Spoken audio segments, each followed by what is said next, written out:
قال ألم أقل لك إنك لن تستطيع معي صبرا قال إن سألتك عن شيء بعدها فلا تصاحبني قد بلغت من لدني عذرا فانطلقا حتى إذا أتيا أهل قرية استطعما أهلها فأبوا أن يضيفوهما فوجدا فيها جدارا يريد أن ينقض فأقامه قال لو شئت لاتخذنا عليه أجرا قال هذا فراق بيني وبينك سأنبئك بتأويل ما لم تستطع عليه صبرا أما السفينة فكانت لمساكين يعملون في البحر فأردت أن أعيبها وكان وراءهم ملك يأخذ كل سفينة غصبا وأما الغلام فكان أبواه مؤمنين فخشينا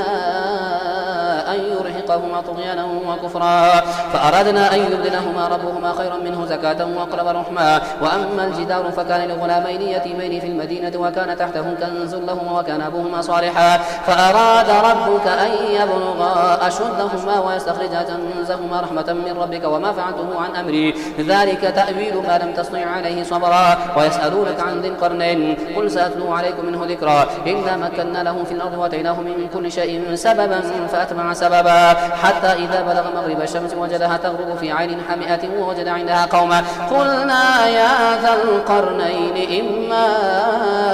أن تعذب وإما أن تتخذ فيهم حسنا قال أما من ظلم فسوف نعذبه ثم يرد إلى ربه فيعذبه عذابا نكرا وأما من آمن وعمل صالحا فله جزاء الحسنى وسنقول له من أمرنا يسرا ثم اتبع سببا حتى إذا بلغ مطلع الشمس وجدها تطلع على قوم لم نجعل له من دونها سترا كذلك وقد أحطنا بما لديه خبرا ثم اتبع سببا حتى إذا بلغ بين السدين وجد من دونهما قوما لا يكادون يفقهون قولا قالوا يا ذا القرنين إن يأجوج ومأجوج مفسدون في الأرض فهل نجعل لك خرجا على أن تجعل بيننا وبينهم سدا قال ما مكنني فيه ربي خير فأعينوني بقوة أجعل بينكم وبينهم ردما آتوني زبر الحديد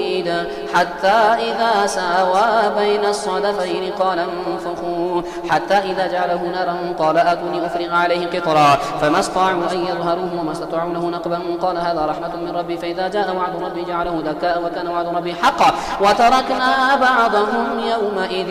يموج في بعض ونفخ في الصور فجمعناهم جمعا وعرضنا جهنم يومئذ للكافرين عرضا الذين كانت أعينهم في غطاء عن ذكري وكانوا لا يستطيعون سمعا أفحسب الذين كفروا أن يتخذوا عبادي من دون أولياء إن أعتدنا جهنم للكافرين نزلا قل هل ننبئكم بالأخسرين أعمالا الذين ضل سعيهم في الحياة الدنيا وهم يحسبون أنهم يحسنون صنعا أولئك الذين كفروا بآيات ربهم ولقائه فحبطت أعمالهم فلا نقيم لهم يوم القيامة وزنا ذلك جزاؤهم جهنم بما كفروا واتخذوا آياتي ورسلي هزوا إن الذين آمنوا وعملوا الصالحات كانت لهم جنات الفردوس نزلا خالدين فيها لا يبغون عنها حولا قل لو كان البحر مدادا لكلمات ربي لنفد البحر قبل أن تنفد كلمات ربي ولو جئنا بمثله مددا قل إنما أنا بشر مثلكم يوحى إلي أنما إلهكم إله واحد فمن كان يرجو لقاء ربه فليعمل عملا صالحا ولا يشرك بعبادة ربه أحدا كافها يا عين صاد ذكر رحمة ربك عبده زكريا إذ نادى ربه نداء خفيا قال رب إني وهن العظم مني واشتعل الرأس شيبا ولم أكن بدعائك رب شقيا وإني خفت الموالي من ورائي وكانت امرأتي عاقرا فهب لي من لدنك وليا يرثني ويرث من آل يعقوب واجعله ربي رضيا يا زكريا إنا نبشرك بغلام اسمه يحيى لم نجعل له من قبل سميا قال رب أنى يكون لي غلام وكانت امرأتي عاقرا وقد بلغت من الكبر عتيا قال كذلك قال ربك هو علي هين وقد خلقتك من قبل ولم تك شيئا قال رب اجعل لي آية قال آيتك ألا تكلم الناس 3 ليال سميا فخرج على قومه من المحراب فأوحى إليهم أن سبحوا بكرة وعشيا يا يحيى خذ الكتاب بقوة وآتيناه الحكم صبيا وحنانا من لدنا وزكاة وكان تقيا وبرا بوالديه ولم يكن جبارا عصيا وسلام عليه يوم ولد ويوم يموت ويوم يبعث حيا. واذكر في الكتاب مريم إذ انتبذت من أهلها مكانا شرقيا فاتخذت من دونهم حجابا فأرسلنا إليها روحنا فتمثل لها بشرا سويا. قالت إني أعوذ بالرحمن منك إن كنت تقيا. قال إنما أنا رسول ربك لأهب لك غلاما زكيا. قالت أنى يكون لي غلام ولم يمسسني بشر ولم أك بغيا. قال كذلك قال ربك هو علي هين ولنجعله آية للناس ورحمة منا وكان أمرا مقضيا. فحملته فانتبذت به مكانا قصيا فأجاءها المخاض إلى جذع النخلة قالت يا ليتني مت قبل هذا وكنت نسيا منسيا. فناداها من تحتها ألا تحزني قد جعل ربك تحتك سريا وهزي إليك بجذع النخلة تساقط عليك رطبا جنيا فكلي واشربي وقري عينا فإما ترين من البشر أحدا فقولي إني نذرت للرحمن صوما فلن أكلم اليوم إنسيا فأتت به قومها تحمله قالوا يا مريم لقد جئت شيئا فريا. يا أخت هارون ما كان أبوك امرأ سوء وما كانت أمك بغيا فأشارت إليه. قالوا كيف نكلم من كان في المهد صبيا. قال إني عبد الله آتاني الكتاب وجعلني نبيا وجعلني مباركا إنما كنت أوصاني بالصلاة والزكاة ما دمت حيا وبرا بوالدتي ولم يجعلني جبارا شقيا. والسلام علي يوم ولدت ويوم أموت ويوم أبعث حيا. ذلك عيسى ابن مريم قول الحق الذي فيه يمترون. ما كان لله أن يتخذ من ولد سبحانه إذا قضى أمرا فإنما يقول له كن فيكون وإن الله هو ربي ورب فاعبدوه هذا صراط مستقيم. فاختلف الأحزاب من بينهم فويل للذين كفروا من مشهد يوم عظيم. أسمع بهم وابصر يوم يأتوننا لكن الظالمون اليوم في ضلال مبين. وأنذرهم يوم الحسرة إذ قضي الأمر وهم في غفلة وهم لا يؤمنون. إنا نحن نرث الأرض ومن عليها وإلينا يرجعون. واذكر في الكتاب إبراهيم إنه كان صديقا نبيا إذ قال لأبيه يا أبت لم تعبد ما لا يسمع ولا يبصر ولا يغني عنك شيئا. يا أبت إني قد جاءني من العلم ما لم يأتك فاتبعني أهدك صراطا سويا. يا أبت لا تعبد الشيطان إن الشيطان كان للرحمن عصيا. يا أبت إني أخاف أن يمسك عذاب من الرحمن فتكون الشيطان وليا. قال أراغب أنت عن آلهتي يا إبراهيم لئن لم تنته لأرجمنك واهجرني مليا. قال سلام عليك سأستغفر لك ربي إنه كان بي حفيا. وأعتزلكم وما تدعون من دون الله وادعوا ربي عسى ألا أكون بدعاء ربي شقيا. فلما اعتزلهم ويعبدون من دون الله وهبنا له إسحاق ويعقوب وكلا جعلنا نبيا ووهبنا لهم من رحمتنا وجعلنا لهم لسان صدق عليا. واذكر في الكتاب موسى إنه كان مخلصا وكان رسولا نبيا وناديناه من جانب الطور الأيمن وقربناه نجيا ووهبنا له من رحمتنا أخاه هارون نبيا. واذكر في الكتاب إسماعيل إنه كان صادق الوعد وكان رسولا نبيا وكان يأمر أهله بالصلاة والزكاة وكان عند ربه مرضيا. واذكر في الكتاب إدريس إنه كان صديقا نبيا ورفعناه مكانا عليا. أولئك الذين أنعم الله عليهم من النبيين من ذرية آدم وممن حملنا مع نوح ومن ذرية إبراهيم وإسرائيل وممن هدينا واجتبينا إذا تتلى عليهم آيات الرحمن خروا سجدا وبكيا. فخلف من بعدهم خلف أضاعوا الصلاة واتبعوا الشهوات فسوف يلقون غيا. إلا من تاب وآمن وعمل صالحا فأولئك يدخلون الجنة ولا يظلمون شيئا. جنات عدن التي وعد الرحمن عباده بالغيب إنه كان وعده مأتيا. لا يسمعون فيها لغوا إلا سلاما ولهم رزقهم فيها بكرة وعشيا. تلك الجنة التي نورث من عبادنا من كان تقيا. وما نتنزل إلا بأمر ربك له ما بين أيدينا وما خلفنا وما بين ذلك وما كان ربك نسيا. رب السماوات والأرض وما بينهما فاعبده واصطبر لعبادته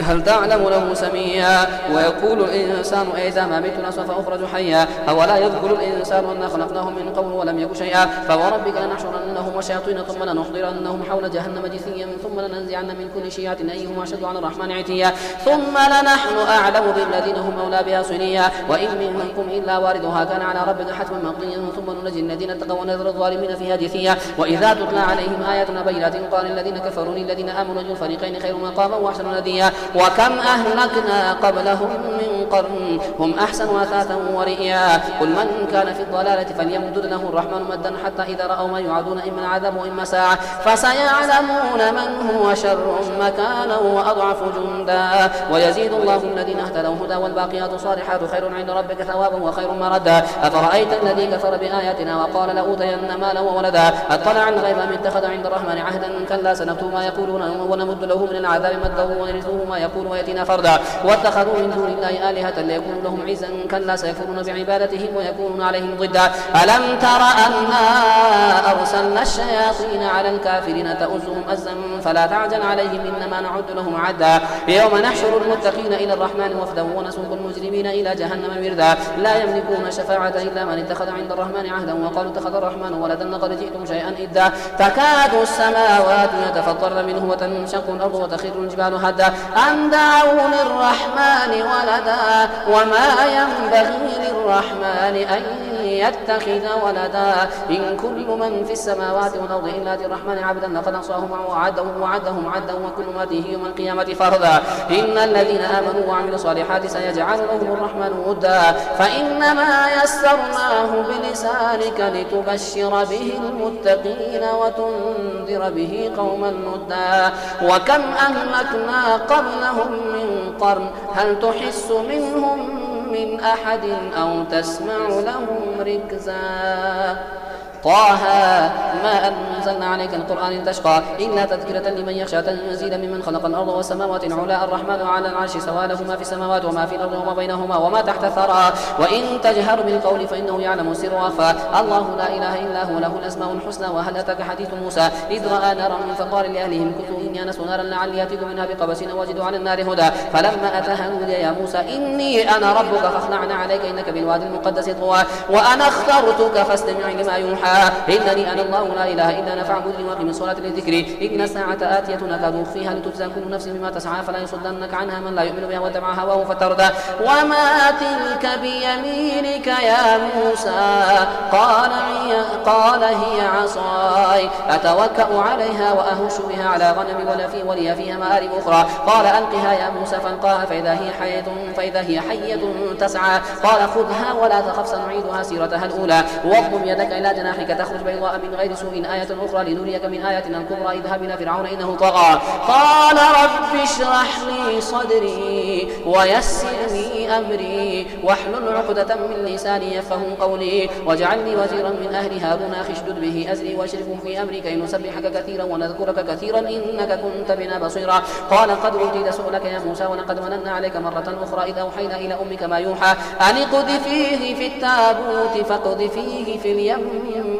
فليلقه اليم بالساحل يأخذه عدو لي وعدو له وألقيت عليك محبة مني ولتصنع على عيني إذ تمشي أختك فتقول هل أدلكم على من يكفله فرجعنك إلى أمك كي تقر عينها ولا تحزن وقتلت نفسا فنجيناك من الغم وفتناك فتونا فلبثت سنين في أهل مدينة ثم جئت على قدري يا موسى واصطنعتك لنفسي اذهب أنت وأخوك بآياتي ولا تنيا في ذكري اذهبا إلى فرعون إنه طغى فقولا له قولا لينا لعله يتذكر أو يخشى قال ربنا إننا نخاف أن يفرط علينا أو أن يطغى قال لا تخافا إنني معكما أسمع وأرى فأتياه فقولا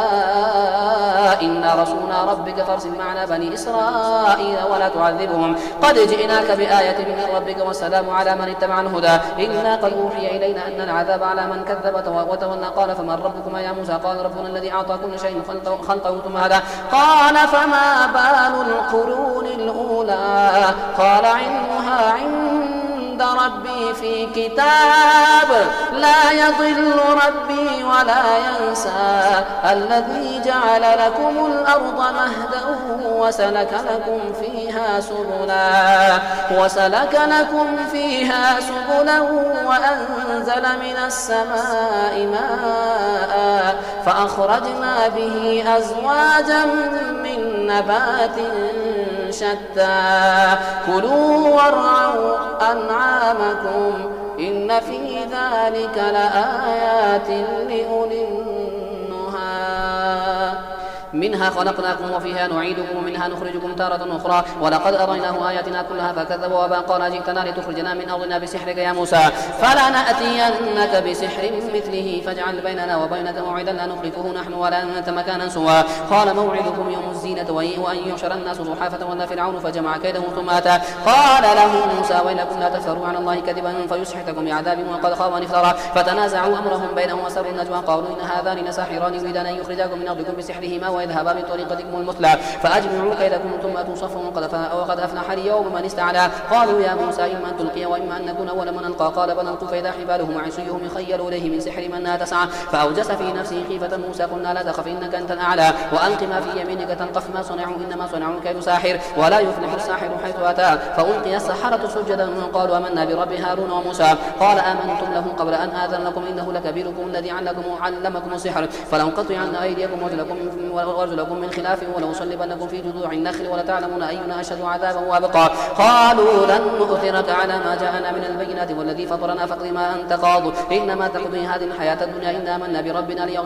ليغفر لنا خطايانا وما أكرهتنا عليه من السحر والله خير وأبقى إنه من يأتي ربه مجرما فإن له جهنم لا يموت فيها ولا يحيا ومن يأته مؤمنا قد عمل صالحات فأولئك لهم الدرجات العلى جنات عدن تجري من تحتها الأنهار خالدين فيها وذلك جزاء من تزكى ولقد أوحينا إلى موسى أن أسر بعبادي فاضرب لهم طريقا في البحر يبسا لا تخاف دركا ولا تخشى فأتبعهم فرعون بجنوده فغشيهم من اليم بما غشيهم وضل فرعون قومه وما هدى يا بني إسرائيل قد أنجيناكم من عدوكم ووعدناكم جانب الطور الأيمن ونزلنا عليكم المن والسلوى كلوا من طيبات ما رزقناكم ولا تطغوا فيه فيحل عليكم غضبي ومن يحل عليه غضبي فقد هوى وإني لغفار لمن تاب وآمن وعمل صالحا ثم اهتدى وما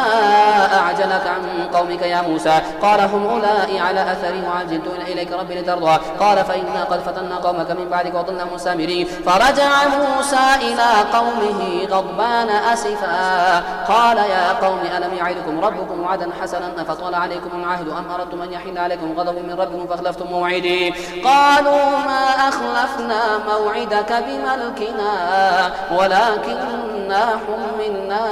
أوزارا من زينة القوم فقذفنا فكذلك ألقى السامري فأخرج لهم عجلا جسدا له خوار فقالوا هذا إلهكم وإله موسى فنسي أفلا يرون ألا يرجع إليهم قولا ولا يملك لهم ضرا ولا نفعا ولقد قال لهم هارون من قبل يا قوم إنما فتنتم به وإن ربكم الرحمن فاتبعون وأطيعوا أمري قالوا لن نبرح عليه عاكفين حتى يرجع إلينا موسى قال يا هارون ما منعك إذ رأيتهم ضلوا ألا تتبعني أفعصيت أمري قال يا ابن أم لا تأخذ بلحيتي ولا برأسي إني خشيت أن تكون فرقت بين بني إسرائيل ولم ترقب قولي قال فما خطبك يا سامري قال بصرت بما لم يبصروا به فقبضت قبضة من أثر الرسول فنبذتها وكذلك سولت لي نفسي قال فاذهب فإن لك في الحياة أن تقول لا مساس وإن لك موعدا لن تخلفه وانظر إلى إلهك الذي ظلت عليه عاكفا لنحرقنه ثم لننسفنه في اليم نسفا إنما إلهكم الله الذي لا إله إلا هو وسع كل شيء علما كذلك نقص عليك من أنباء ما قد سبق وقد آتيناك من لدنا ذكرا من أعرض عنه فإنه يحمل يوم القيامة وزرا خالدين فيه وساء لهم يوم القيامة حملا يوم نحشر المتقين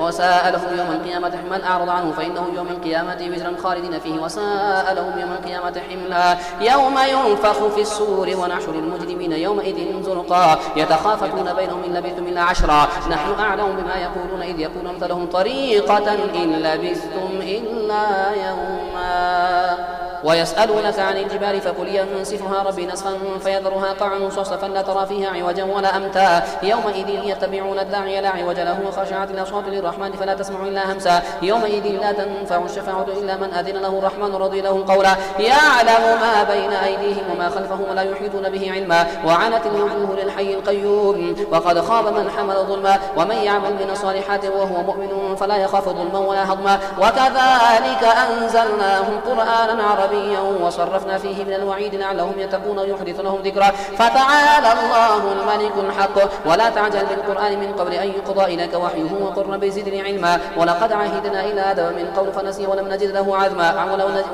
له عزما وإذ قلنا للملائكة اسجدوا لآدم فسجدوا إلا إبليس أبى فقلنا يا آدم إن هذا عدو لك ولزوجك فلا يخرجنكما من الجنة فتشقى إن لك ألا تجوع فيها ولا تعرى وأنك لا تظمأ فيها ولا تضحى وأنك لا تظمأ تطغوا فيها ولا تضحى. فوسوس إليه الشيطان قال يا آدم هل أدلك على شجرة الخلد وملك لا يبلى؟ فأكلا منها فبدت لهما سوآتهما وطفقا يخصفان عليهما من ورق الجنة. وعصى آدم ربه فغوى ثم اجتباه ربه فتاب عليه وهدى. قال اهبطا منها جميعا بعضكم لبعض عدو فإما يأتينكم مني هدى فمن اتبع هداي فلا يضل ولا يشقى ومن أعرض عن ذكري فإن له معيشة ضنكا ونحشره يوم القيامة أعمى. قال رب لم حشرتني أعمى وقد كنت بصيرا. قال كذلك أتتك آياتنا فنسيتها وكذلك اليوم تنسى وكذلك نجزي من أسرف ولم يؤمن بآيات ربه ولعذاب الآخرة أشد وأبقى. أفلم يهد لهم كم أهلكنا من قبلهم من القرون يمشون في مساكنهم إن في ذلك لآيات لأولي النهى. ولولا كلمة سبقت من ربك لكان لزاما وأجل مسمى. فاصبر على ما يقولون وسبح بحمد ربك قبل طلوع الشمس وقبل غروبها ومن آلاء الليل فسبح وأطراف النهار لعلك ترضى. ولا تمدن عينيك إلى ما متعنا به أزواجا منهم زهرة الحياة الدنيا لنفتنهم فيه ورزق ربك خير وأبقى. وأمر أهلك بالصلاة واصطبر عليها لا نسألك رزقا نحن نرزقك والعاقبة للتقوى. وقالوا لولا يأتينا بآية من ربه أولم تأتهم بينة ما في الصحف الأولى ولو أنا أهلكناهم بعذاب من قبله لقالوا ربنا لولا أرسلت إلينا رسولا فنتبع آياتك من قبل أن نذل ونخزى. قل كل متربص فتربصوا فستعلمون من أصحاب الصراط السوي ومن اهتدى.